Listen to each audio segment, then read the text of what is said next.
We're going to get started today with reviewing your own math skills. So I guess the question for the day is, can you do fraction math well enough to teach it to 5th graders, 6th graders, maybe 7th graders, and 8th graders? So I want to go back and review procedures that maybe have gotten a little rusty for you and so forth. So when we're doing fractions, I want to center in on the 4 basic operations of fractions: addition, subtraction, multiplication, and division. And I also want to go back to simplifying fractions, reducing them, and finding their order.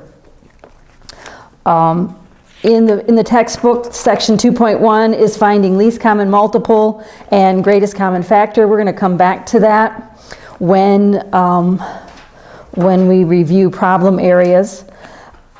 Section 2.2, introduction to fractions, writing fractions, coloring circles, and so forth, really is not a intermediate topic, is it? But what I want to do is review reducing fractions and finding the order of fractions. Okay, so when you are finding the order of fractions, you're not going to be able to guess. And when you're reducing fractions, you may not be able to just quickly reduce them in your head using your times tables. Then we will review the 4 basic operations. So let's just begin with a quick overview of how to reduce fractions, how to manipulate fractions, and so forth, and then how to add, subtract, multiply, and divide them.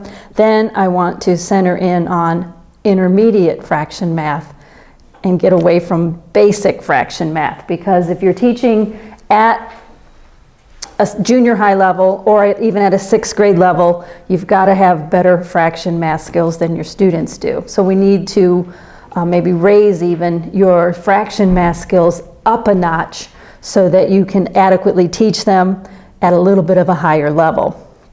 Especially if you're teaching junior high math, that may be the last time that they actually do arithmetic. Because in high school then, they might just go through Algebra 1, Algebra 2, geometry, statistics, pre-calculus, and never get back to arithmetic. So it's very important that you can teach arithmetic at a little bit of a higher level. So let's just review. When you're teaching fractions, the first thing you need to be able to do at intermediate level is reduce them, which is a simplify process. You need to be able to convert them. Improper fractions, mixed numbers, and back and forth. So, as a review, how do you reduce fractions? If we take really simple fractions like this one, undo 48. 36 over 48, reducing fractions is just a matter of canceling common factors. In fact, canceling the greatest common factor. In fact, maybe sometimes we don't really even need greatest because it's not necessarily going to be a large number. What's the greatest common factor, thinking through your times tables, between 36 and 48? Easy, right? Because you know your times tables. 12 should immediately come to your mind. So in your mind, you're thinking 36 is 3 times 12, 48 is 4 times 12, so I'm going to cancel the common factors 12, even though you probably would never write them at this stage. It's 3/4. All right, so reducing of fractions involves canceling, and in particular, canceling the greatest common factor. And remember the confusion problem area. Confusing least common denominator, or not denominator, least common multiple with greatest common factor. But if we keep in mind which one is which, we'll remember to use greatest common factor for reducing. Least common multiple, which I gave away, is for least common denominator. Okay, so reducing is just a matter of canceling the greatest common factor out of the numerator and denominator to get your lowest term fraction, 3/4. All right, then converting. We need to be able to quickly and accurately go back and forth between a mixed number and its improper equivalent. So 8 times 2 is 16 plus 7 is 23. And vice versa. 23 divided by 8 is 2 and 7/8. Right? So we want to be able to go back and forth. What is the purpose of converting a mixed number to an improper fraction? What's the purpose? Why do I need to do it? Well, I know that I need to go this way because I can't leave an improper fraction as an answer, but why do I need to go that way? What do I use it for? Why do I use improper fractions in basic fraction arithmetic? Yes? Subtraction. No? Yes? Multiplication and division. So I need to be able to work with my fractions. I need to be able to reduce them. I need to be able to interconvert between mixed numbers, improper fractions. Mixed numbers are used for addition and subtraction. Mixed numbers are used as final answers. Improper fractions are used in the middle stages in order to be able to multiply and divide fractions, aren't they? I said convert. That's not the only thing you may have to do. Let's take our 3/4 again. Sometimes we have to form equivalent fractions. Maybe we need 8ths, so we have to form an equivalent fraction. Maybe we need 12ths, so we have to form that equivalent fraction. Maybe we need 16ths, so we have to make that equivalent fraction. What is the purpose of going to higher terms? What's that used for? Yes? Addition and subtraction, getting the common denominator. So you need to be well versed, I guess, in manipulating your fractions, whether we're talking simplify them or reducing them to lowest terms, forming an accurate equivalent fraction so you can have your common denominator and do the addition or subtraction, or converting to mixed numbers and or improper fractions so that you can do multiplication and division.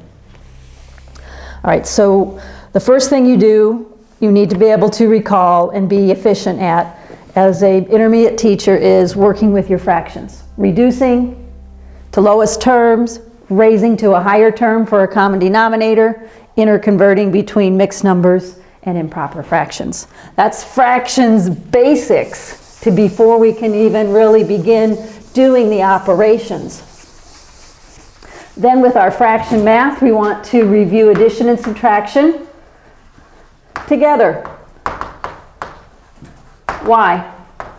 And then we are going to, in a minute, review multiplication and division together. Why?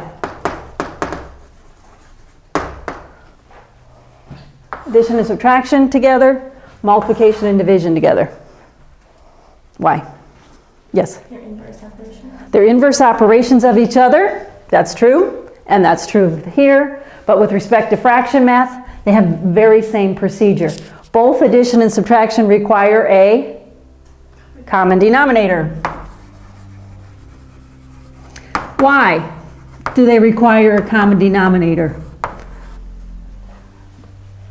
Yes? You have to add like. Yes, the law.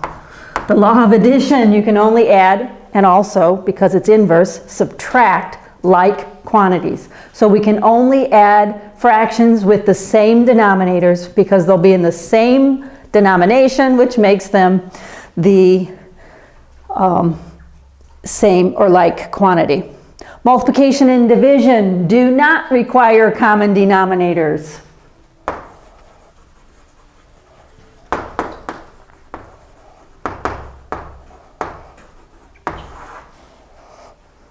Younger and even 4th grade and 5th grade students might confuse that. Why do multiplication and division not go through that common denominator process? Does this law apply? No, there's no such thing as the law of multiplication or the principle stating that you can only multiply like quantities. We multiply unlike quantities all the time, even in science class. So with multiplication and division, actually multiplication and division are not even going to be a separate operation. Why not? How do you divide? Why is it not really going to be any different? Morgan? You multiply by the reciprocal. You multiply by the reciprocal. So both of these are going to boil down into one type of problem. Fraction times fraction. This can be boiled down to one overall procedure. You can't multiply whole numbers in there, you can't multiply mixed numbers in there, and you can't divide at all. What do? You convert it so that you're always multiplying a numerator times a numerator, a denominator times a denominator. So these two are going to be inseparable. These two are going to be inseparable as well. These two are inverse. What do we need to concentrate on for addition? What's the main addition procedure? Whether it's whole numbers, fractions, decimals. What do we have to do? Starts with a C. Carry, right? We have to worry about carrying whenever we add. But when does that really occur? It almost always occurs at the end when we have to take our whole number and our improper fraction and convert it into one equivalent mixed number. Subtraction, we have to borrow and we have to learn the borrowing. Fraction borrowing is different than whole number or decimal borrowing. It's its own separate procedure. So let's review these basic operations and let's concentrate first of all on the basics of addition, then the basics of subtraction, the basics of multiplication. This is all basic arithmetic that you, I'm sure, retain from grade school and junior high and so forth, because then I want to take it further. We're going to work with harder common denominators, harder reducing and so forth. But with subtraction, or addition and subtraction, the common denominator, if you remember, or maybe you don't, we can organize this into three scenarios that occur when you're finding the common denominator, or three situations that occur when you're finding the common denominator. As the fourth grade teacher, you would be the one introducing this from scratch.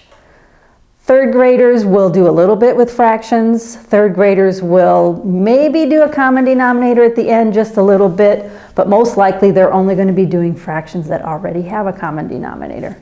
But we're going to have to start in fourth grade. We would teach this different. We do, what's the rule for procedure when you're doing a new concept? One at a time, please. In fourth grade, we would do each of these circumstances one day at a time. Okay, or at least one section at a time. So the first scenario is when the smaller denominator is a factor of the larger denominator. Now in fourth grade I would say goes into, but we need to start working on terminology. I need to use the word factor. The idea, it's true that if the smaller denominator goes into the larger denominator, or if any number goes into another number, it's a factor of it. So let's start using the proper terminology.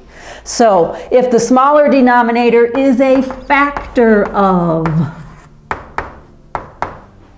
it goes into the larger denominator, automatically what do we use? Let's say I have 3/4 plus 7/8. This is denominator scenario number one. 4 is a factor of 8. Or in elementary speak, 4 goes into 8. So automatically, what is the denominator? It is 8. You know this.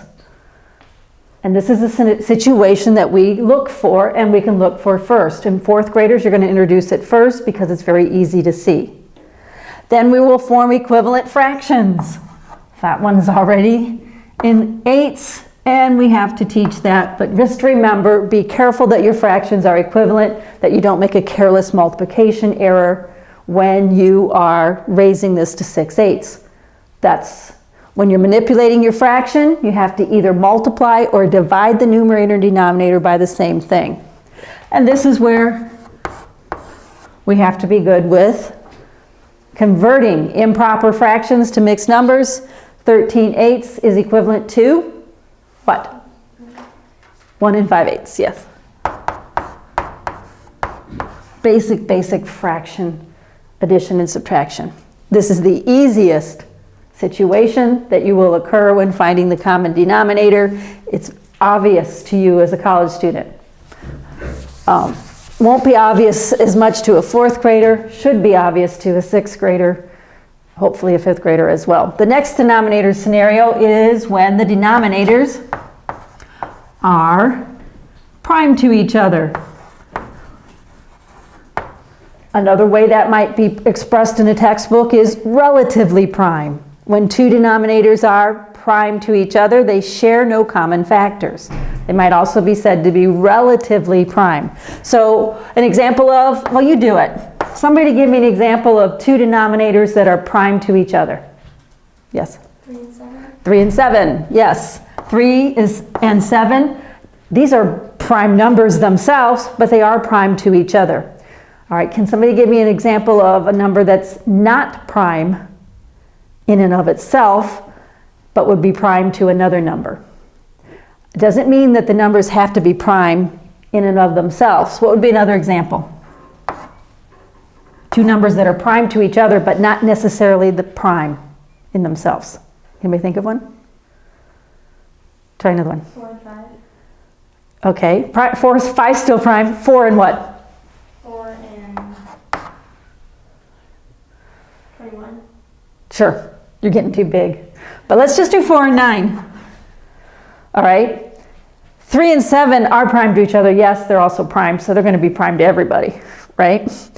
4 and 9 are not in and of themselves prime numbers, but they are relatively prime. Okay, so there's a little bit of difference there. So this situation occurs when the two numbers are prime to each other or relatively prime, not necessarily a prime number. So when we do this, let's say I have 1/3 plus 5/7. Maybe I have 1/4 plus, well, we'll just keep the 1 and 5 theme going. What's the common denominator? What would be the only thing common to them would be their product. So if the denominators are prime to each other, they share no common factors, you're stuck using 21 and 36. So when the denominators are relatively prime or prime to each other, you just have to use their product. That's going to be the least common multiple because they share no common factors. There's not going to be a multiple that is smaller.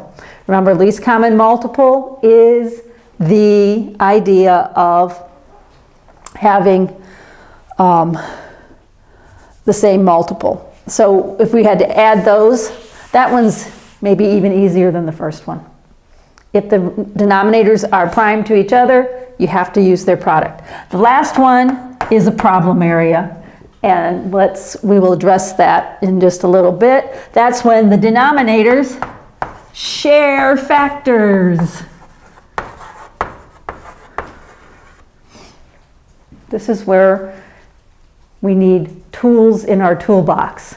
One thing that I want you to get, that I mentioned on Friday, one thing that's important with the 7 steps of the teaching progression as you get into higher grades and harder problems is you have to have, well, this would be, of course, with your expansion.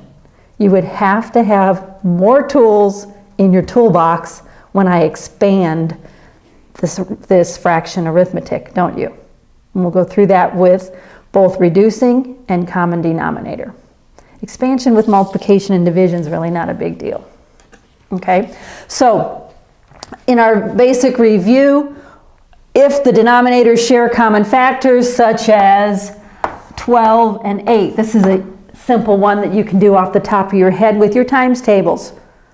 Just thinking about the multiples of 8 and the multiples of 12, what is the least common multiple for the denominator? Yes? 24. 24. You probably got that without much thought because you know your times tables. Okay, so that's an example of the third scenario, which can be a problem area. But overall addition, what do? Overall addition, what is the basic procedure of overall addition? It is to add the numerators. And this goes back to an understanding of what numerator means. Remember, numerator is the number of the fraction. So we add the numbers of the same denomination. So the basics of fraction addition is add the numerators on like denominators. Okay? It's like adding the number in a measurement problem, adding the number on like units. It's the same parallel. Remember the meaning of numerator? The meaning of numerator is that it is the number of the fraction. So we're going to add the number part. Very parallel to, for you who've had algebra, what's the difference if I add 1/7 plus 3/7 plus 2/7? What do I get? 6/7. Is there any difference between adding 1x, 3x's, and 2x? What's 1x plus 3x plus 2x? 7x. Does anybody remember what this number is called? The numerical coefficient. Remember? It's exactly parallel. The numerator is the numerical part of the fraction, just like the numerical coefficient is the numerical part of the term in algebra. It's exactly parallel. Why? Because we have one consistent overall law that governs addition. What is the overall law that governs addition? You can only add like quantities. Do you see that? That's why mathematics is so easy to teach, because it's very unified and it's very consistent. I don't have to keep updating the comma rules if I'm teaching punctuation, right? I don't keep up with the comma rules.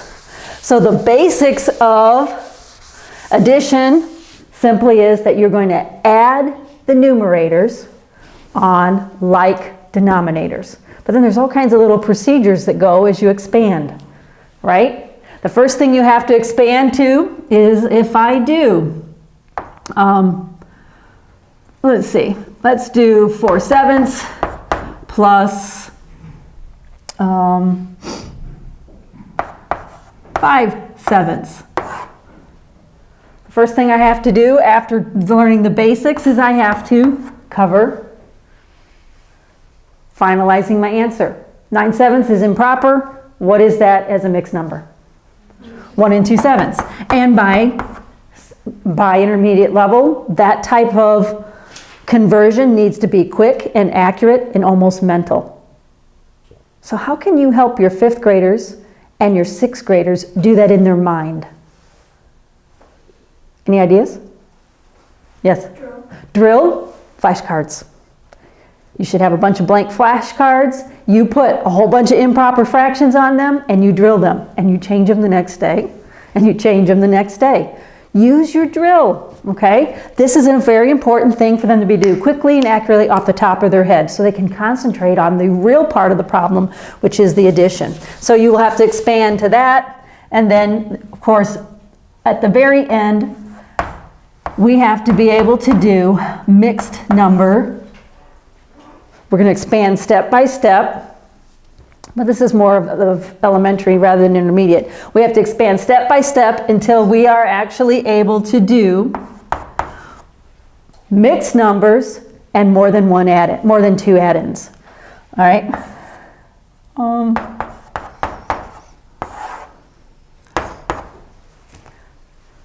course, as review, this ought to be a fairly simple problem for you. Adding mixed numbers.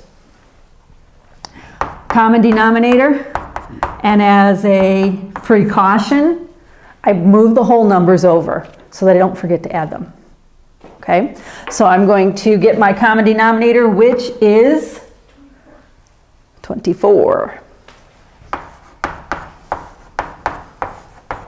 That one's a relatively common, relatively small multiplication table range. So then I'm going to adjust each numerator, making sure that I did use 6, I did use 3, and I did use 2. Okay, be careful getting your equivalent fractions. Then I'm going to do all my addition at once. I don't want to get so engrossed in the fraction part that I forget to do the whole number and then I miss the problem. So I'm going to add the whole numbers. That's going to give me 15. Then I need to add each numerator. And you can add it column by column, or you can add it in your mind however you like. This one's easy just to add 9. Add 8 and 1, get 9, and then you're going to get 49. What's the final answer? Yes? 17 and 1/24. 17 and 1/24, yes. There's 2 24s inside that 48, so we make it 17 and 1 left over. So can you do basic fraction addition?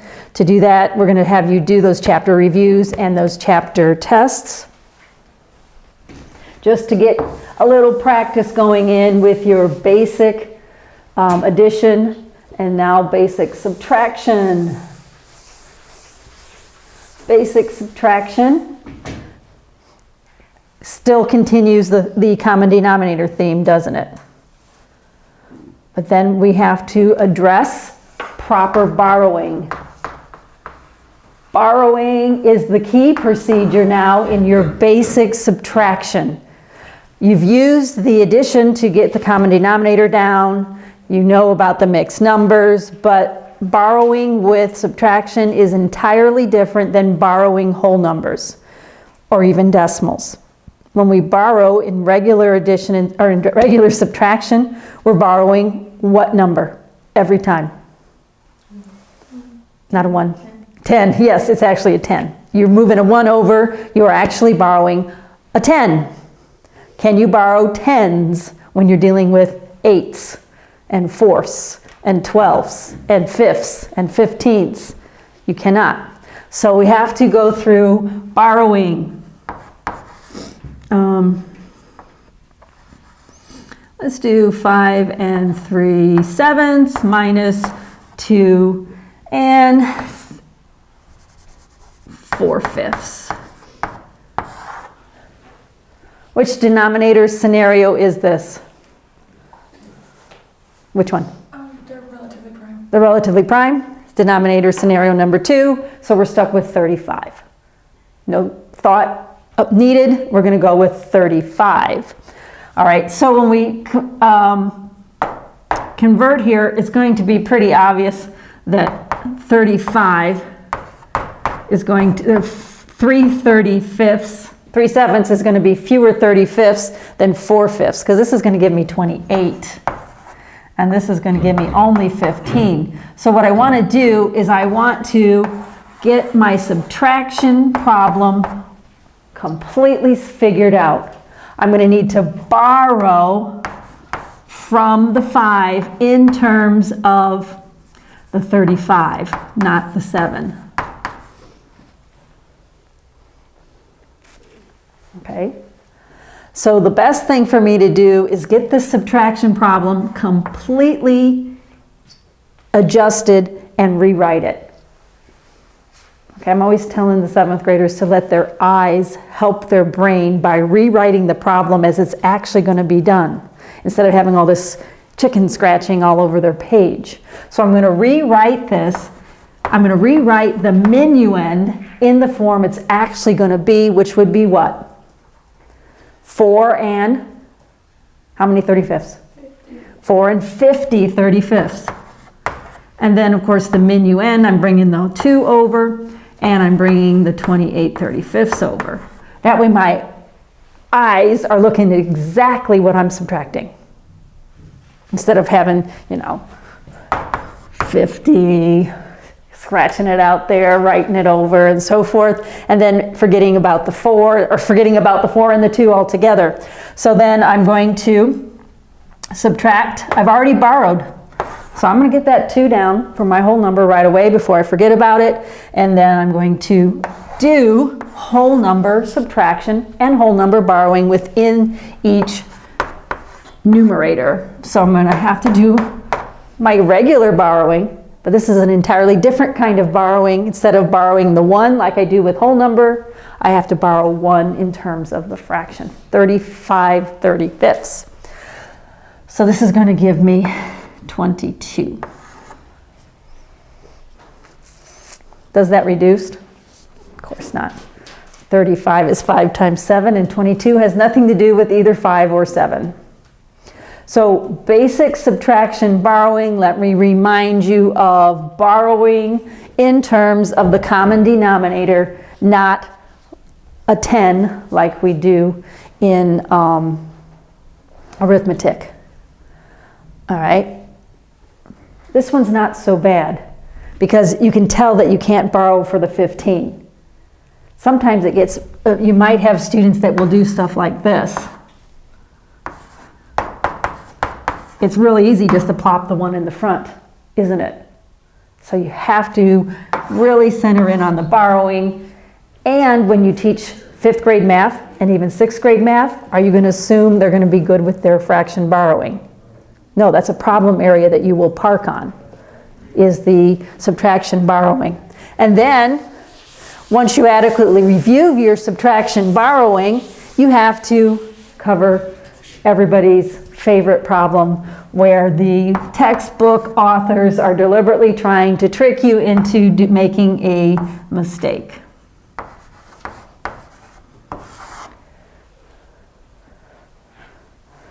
Brains on autopilot, do this. Autopilot doesn't work so well, does it? When you're trying to subtract. So remember to cover situations that are deliberately designed to get your students to make an error. That's a deliberate attempt to get someone who's on autopilot and who doesn't recognize the need for borrowing because they're not really good with the borrowing. That is a problem area that you need to address, because it will be a problem in the textbook, won't it?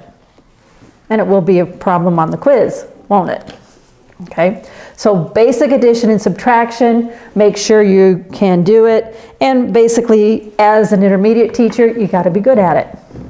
Okay, so that you can anticipate problem areas, so that you can teach procedures clearly, and so forth. What happens in math class if the teacher's a little unsure, or a little forgetful, or a little unprepared with math concepts?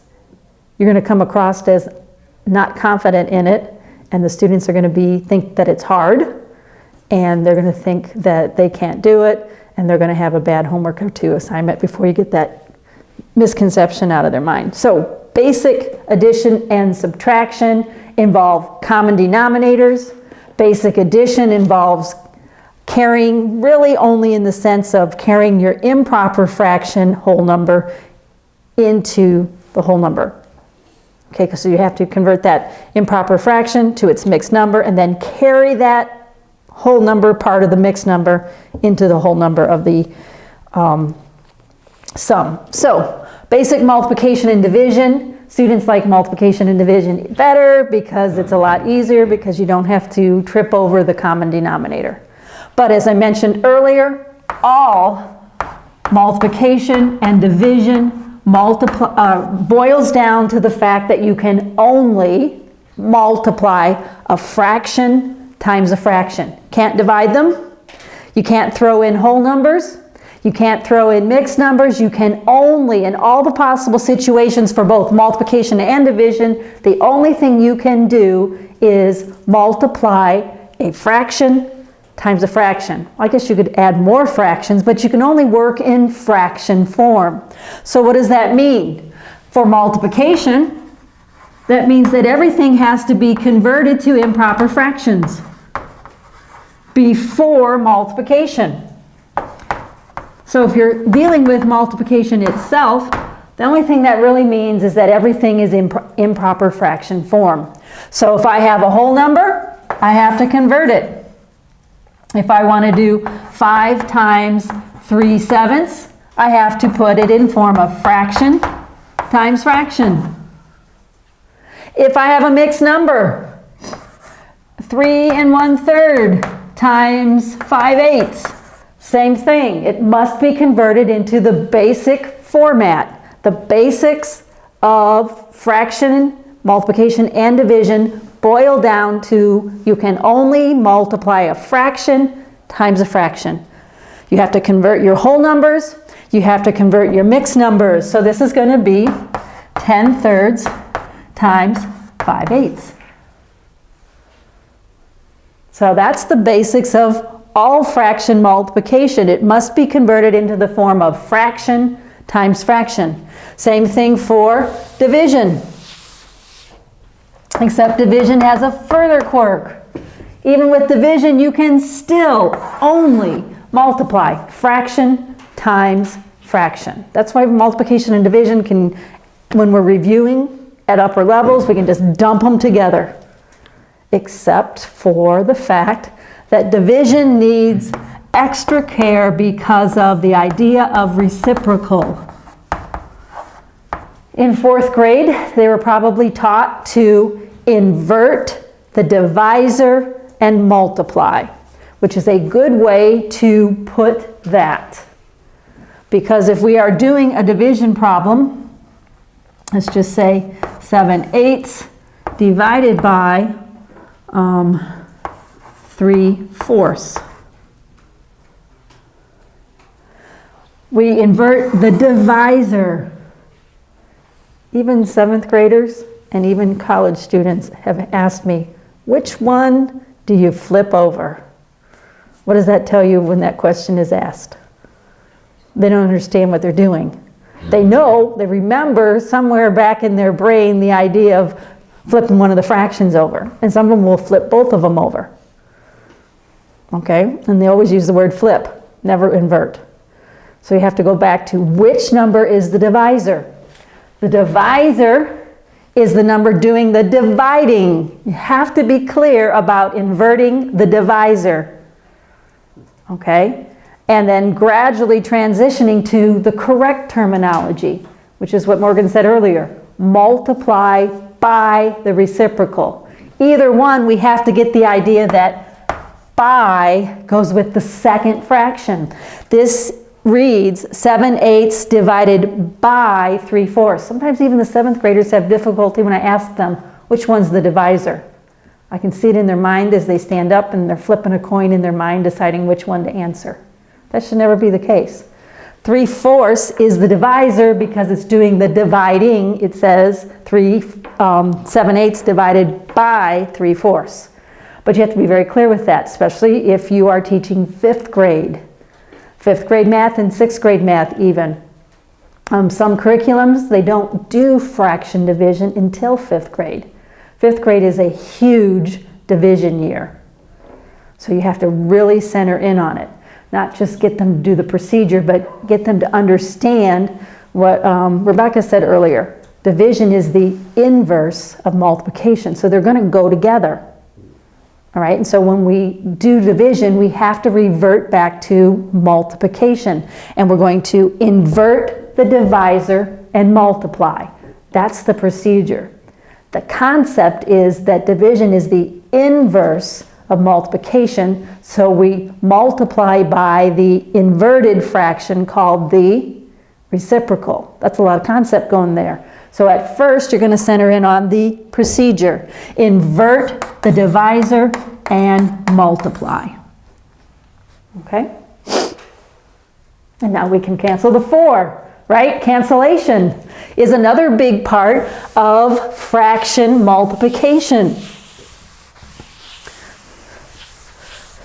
Once we have it in the term of numerator times numerator and denominator times denominator, we learn to cross cancel.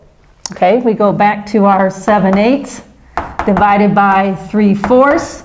Once we put it into format, We've inverted our divisor. We're ready to multiply. Now we can start taking shortcuts.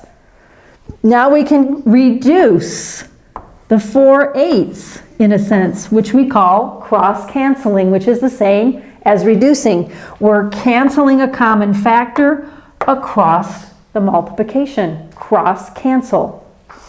Why are we allowed to reduce before we do the multiplication? We don't do that in addition.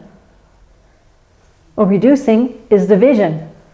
And division and multiplication are essentially the same operation. They go hand in hand. And we also learned that multiplication is commutative. We can do it in any order we want.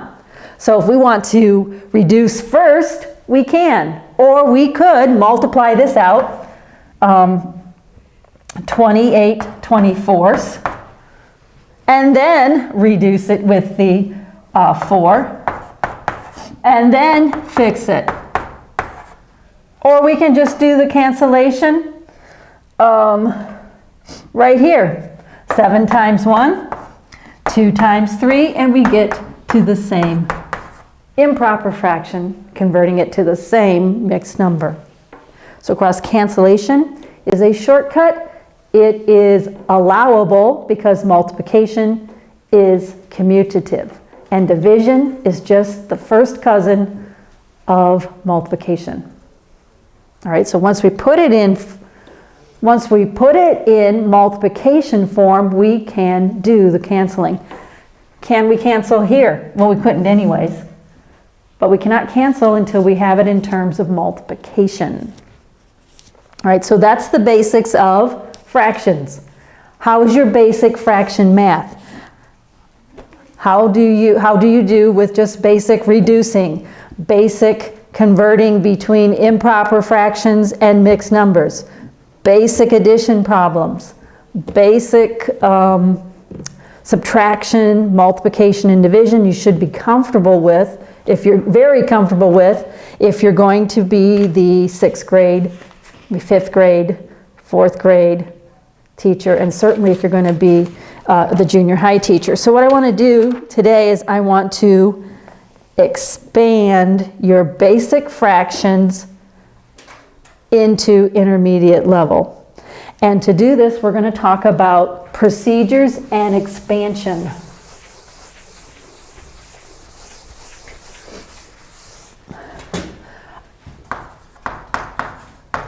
If you remember last time when we were talking about the 7 steps of the teaching progression, we have, I think these 3, of course, are the meat of the 7 steps of the progression.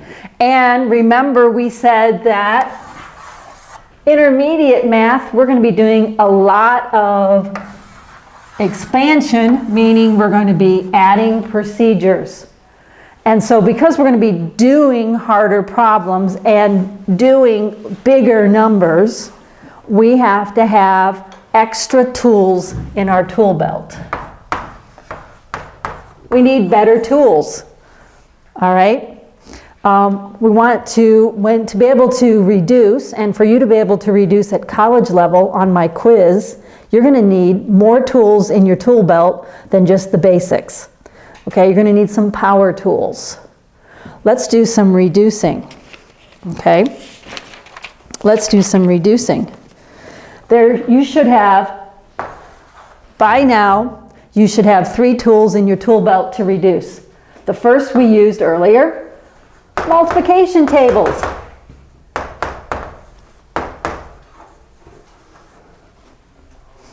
That's good enough for elementary reducing. That's good enough for the problem like we did. Here's one. I think we did 36 over 48.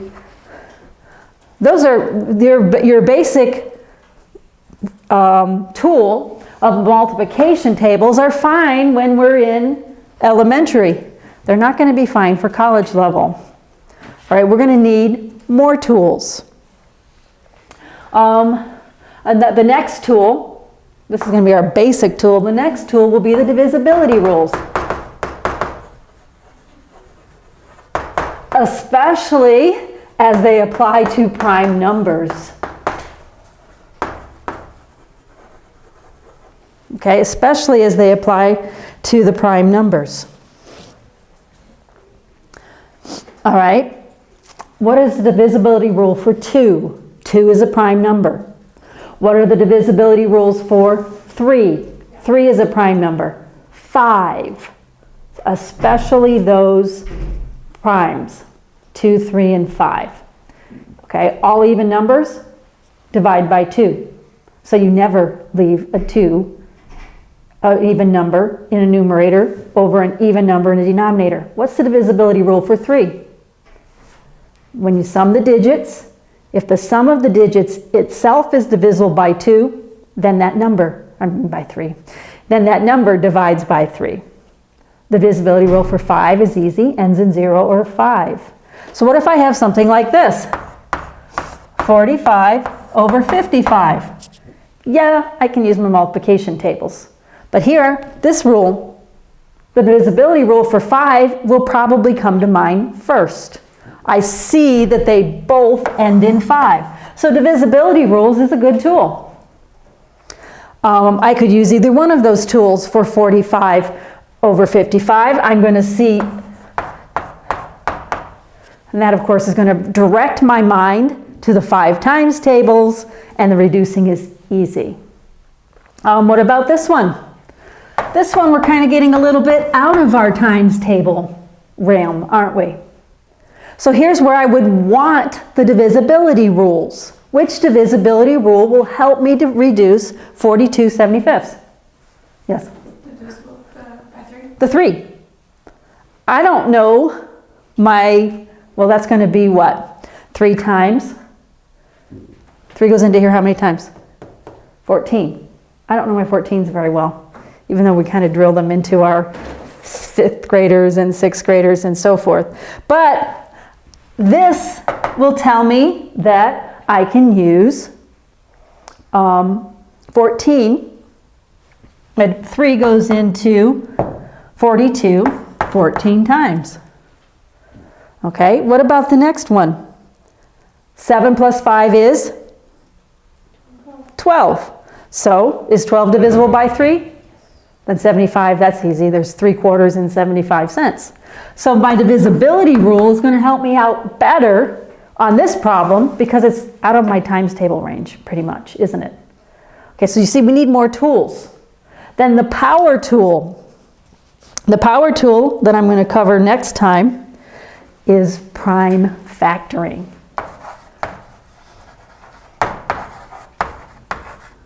Prime factoring, I'll show you real quick, is a power tool that's going to help you as a college student on the quiz.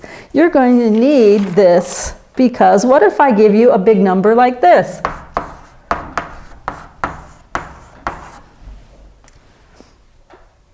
Stare at it. Do random multiplications. No, prime factor, using division by primes. 2, 3, 5, 7, etc. Always start with 2. 2 goes into 16 8 times, right? How many times is 2? Not 2. Sorry, I was looking at the wrong one. 2 doesn't work. Go to the next prime. 3. 3 goes into 16 5 times, 55. Oh, this is getting down my times tables. So then this is equal to 3 times 5 times 11. What about 660? There's where I'm going to start with the 2. And I'm going to get it down to 330. And then I'm going to keep using the 2 until I can't use it anymore. So this is going to go 1 time. 2 goes into 13 6 times. 165. Look what I got. A repeat. So then this is going to be 2 times 2 times 3 times 5 times 11. And once I get it in prime factored form, I'm good to go. Everything canceled out of the numerator and the 2 2's are left in the denominator. That's a power tool. You can reduce anything you need to reduce with it. Okay, we're going to pick up then with our concept, procedure, and expansion, applying it to fractions and helping you review your own and build your own fraction skills. All right, we'll see you on Friday.